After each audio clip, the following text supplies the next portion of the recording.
There's a part in our book, Everything That Remains, and it's an actual scene that happened. I was driving on I-71 to Cincinnati, and it's bumper-to-bumper traffic, some of the worst traffic in the country is in Cincinnati. And as I'm going south, I'm stopped. We're going 0 miles an hour. I look to my right, and the person in the driver's seat has a newspaper over the wheel I love it. and a bowl of cereal in their hand. Man. Like the worst kind of multitasking here. Yeah. And just milk is dripping down their chin and as they're reading the paper. And we looked at that like, oh, that's not right. Yeah. But now we look at it and say, oh yeah, I do that too. Yeah. So that's, We've normalized it. So that's a problem, right? Lack of solitude. The other problem is taking this sort of social processing hardware that, again, is incredibly specialized. It's the story of our species' success is that we have these social supercomputers that can do this. Yeah. Like I can talk with you guys. I can look at your facial expressions. I can practice limbic consonants, where I try to match the pacing. I'm doing something called mentalizing right now, where I'm building a model of your mind in my mind so that I can test against this model how you would react to different things. I mean, right? It's a social supercomputer, but it's evolved for. I'm with people.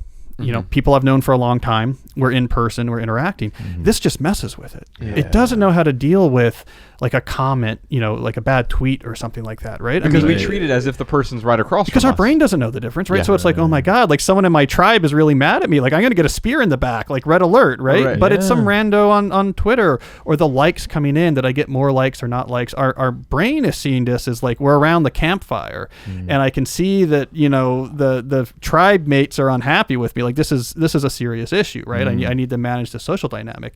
So this brain does not know at all how to deal with this sort of artificial sociality that was sort of, again, schemed up in a dorm room at Harvard, 15 years ago, right? It's not some grand experiment. So that's also, and then the final thing is we're losing the ability to concentrate. And this is one of the issues. I mean, I've totally seen that. Attention spans are, and this has economic consequences. I mean, it has huge consequences to quality of life for sure.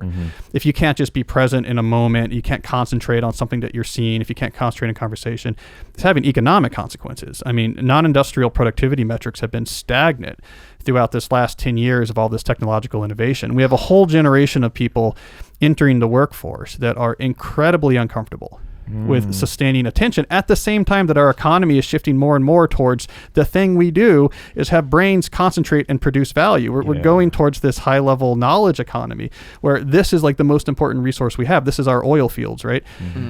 And we're getting worse and worse at using it. So he's right. I mean, Sachs is right about this, is that what's happening to our brain is really non-trivial. And you're right, TV did this too, but you watch TV in the evening.